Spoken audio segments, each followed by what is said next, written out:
O Senhor esteja convosco.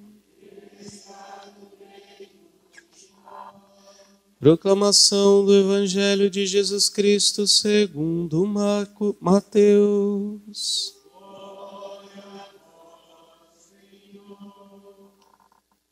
Naquele tempo, Jesus contou outra parábola à multidão. O reino dos céus é como um homem que semeou boa semente no seu campo. Enquanto todos dormiam, veio seu inimigo, semeou joio no meio do trigo e foi embora. Quando o trigo cresceu e as espigas começaram a se formar, apareceu também o joio. Os empregados foram procurar o dono e lhe disseram: Senhor, não semeaste boa semente no teu campo? De onde veio então o joio? O dono respondeu: Foi algum inimigo que fez isso. Os empregados lhe perguntaram: Queres que vamos arrancar o joio? O dono respondeu: Não, pode acontecer que arrancando o joio, arranqueis também o trigo. Deixai crescer um e outro até a colheita. E no tempo da colheita, direi aos que cortam o trigo: Arrancai primeiro o joio e amarrai-o em feixes para ser queimado. Recolhei, porém, o trigo no meu celeiro. Palavra da salvação.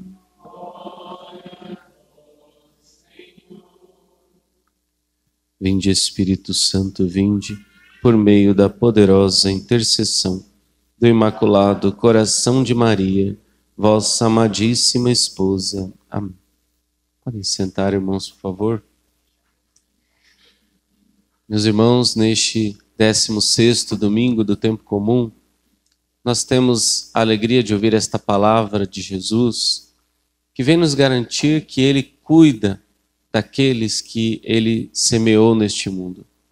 Jesus conta outra parábola para nos explicar o reino de Deus. Não é a mesma parábola, nem o mesmo sentido de que nós ouvimos no domingo passado. A parábola do domingo passado é a do semeador. A palavra é a semente. O semeador é o Cristo. E nós devemos ser terra boa, não nos deixar atrapalhar pelos espinhos, pelas pedras, nem tampouco deixar cair esta semente da palavra de Deus, que é o próprio Cristo, à beira do caminho.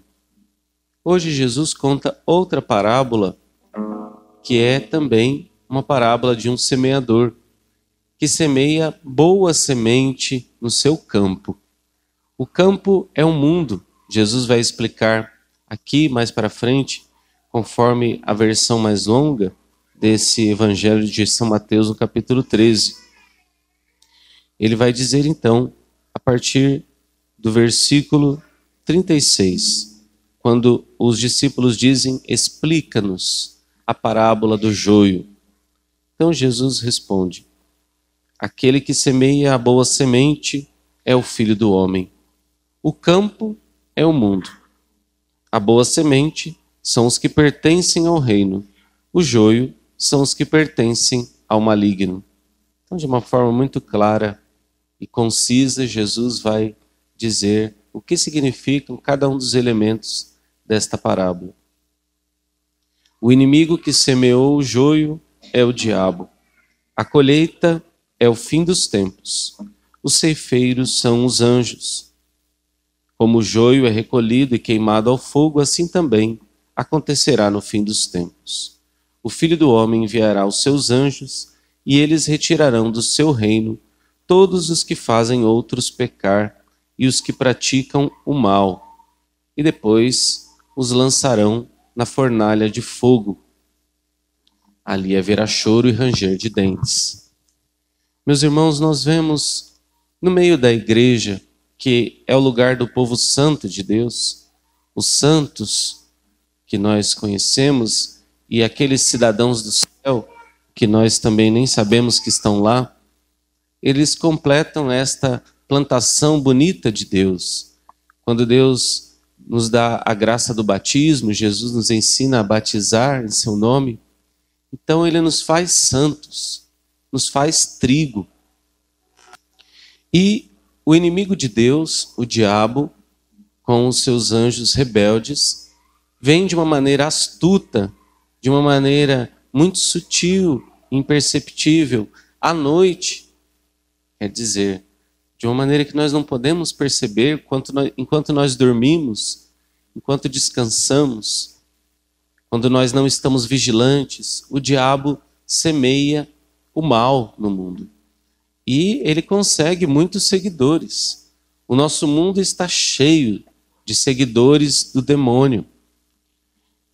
E, infelizmente, podemos dizer também, a nossa igreja também está cheia de seguidores do diabo. Porque aqueles que pecam e aqueles que fazem os outros pecar, é Jesus quem vai dizer aqui, todos os que fazem outros pecar e os que praticam o mal, no versículo 41, esses são seguidores do demônio. Esses que praticam o mal e ensinam os outros. Nós vemos também na igreja. Vemos também na família. As famílias também estão cheias de pessoas que querem o mal. E muitos deles são batizados. Muitos deles são ditos seguidores de Jesus. Mas no fundo buscam somente o pecado e o mal. Assim, nós ficamos até escandalizados, ouvimos de pastores da igreja, da nossa igreja, ouvimos absurdos, heresias, coisas contrárias à fé, mas nós não podemos ficar presos aos gritos que vêm do inferno. O diabo quer fazer perder os filhos de Deus. E se nós pegarmos, irmãos, uma espiga de trigo numa mão, e na outra mão nós colocarmos uma espiga de joio. O joio é uma erva daninha igualzinha o trigo, igualzinho. A sua espiga é praticamente idêntica. Nós não vamos saber diferenciar uma da outra. Nós só vamos saber quem é uma, quem é outra, quando nós espremermos uma das espigas. Então, veremos que dela saem sementes. Se saírem sementes, tenho certeza, é trigo. Agora, se espremermos a outra, e sairá somente palha, somente casca. Esse é o joio. O joio é a pessoa que só por fora parece católico. Só por fora parece santo. Somente exteriormente faz até parte de pastorais, movimentos, até reza, até carrega um terço, uma cruz, tem aparência de santo. Mas por dentro é alguém que é infértil, alguém que não dá fruto, como o trigo deve dar. O seu coração não está transformado. Nós também podemos ser esse joio. Nós corremos o risco de termos semeado no nosso coração a semente do mal, a semente de Satanás, que é o pecado, que é o mal. E por que é que Jesus, então, permite que cresça na sua seara, no seu campo, esta semente má? Por que Deus permite o mal no mundo?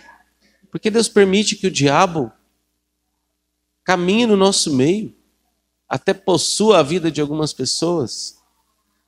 Seria Deus, então, indiferente com a nossa dor, o nosso sofrimento, de ver tantos males aí neste mundo? Vejam bem, o mistério de Judas foi chamado por Jesus um apóstolo bom. Jesus chamou Judas para ser santo, para que ele fosse um grande apóstolo, um dos 12 apóstolos. Jesus não estava enganado. Jesus não podia se enganar. Jesus tinha esperança em Judas, como tem esperança em cada ser humano. E sabia do potencial que Judas tinha. Mas Judas deixou que a semente do mal crescesse no seu coração. Diz a palavra de Deus, o diabo já tinha entrado no seu coração lá na Santa Ceia. Então Judas escolheu o caminho do mal, mas Jesus queria a sua salvação, como quer a salvação de cada ser humano. Então o Senhor espera e Ele dá tempo para que as pessoas se convertam. Mesmo a pior pessoa deste mundo, Deus só deixa ela viva porque Ele quer que ela se converta, que ela mude. Se nós pensarmos nos piores ditadores, na nossa América Latina temos vários, temos aí uma enxurrada.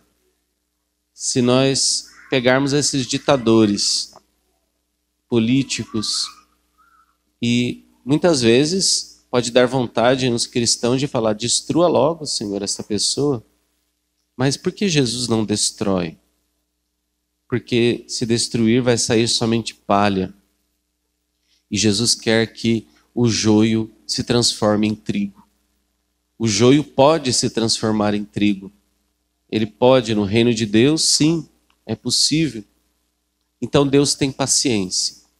E Ele tem paciência porque tem misericórdia. Tem misericórdia de todos nós, de cada um de nós e dos piores pecadores. Então, meus irmãos, confiemos nesta misericórdia infinita do nosso Deus. Nós podemos nos encontrar logo com o Senhor. O fim dos tempos pode ser o fim do nosso tempo. O tempo foi dado aos seres humanos e não foi dado aos anjos. Os anjos vivem na eternidade, fora do tempo, sobrenatural. Nós vivemos no mundo natural, no tempo. Temos presente, passado, futuro. E nós contamos no relógio as horas. O nosso mundo gira e o tempo passa. Mas o tempo é nosso amigo, porque o tempo é aquele que conta segundo a segundo a misericórdia de Deus, pedindo se converta, mude, transforme esse joio em trigo, para que eu possa recolher você no meu celeiro. Deus não quer recolher joio, por isso Ele deixa um tempo ainda para que o joio se transforme em trigo e vá habitar no céu do Senhor. Temos o tempo de hoje, o tempo presente, para nos transformarmos, para mudar nosso coração. Que o Senhor acolha a nossa prece, a nossa oração, e possamos caminhar rumo a Ele até as alegrias da vida eterna. Louvado seja o Santíssimo Sacramento.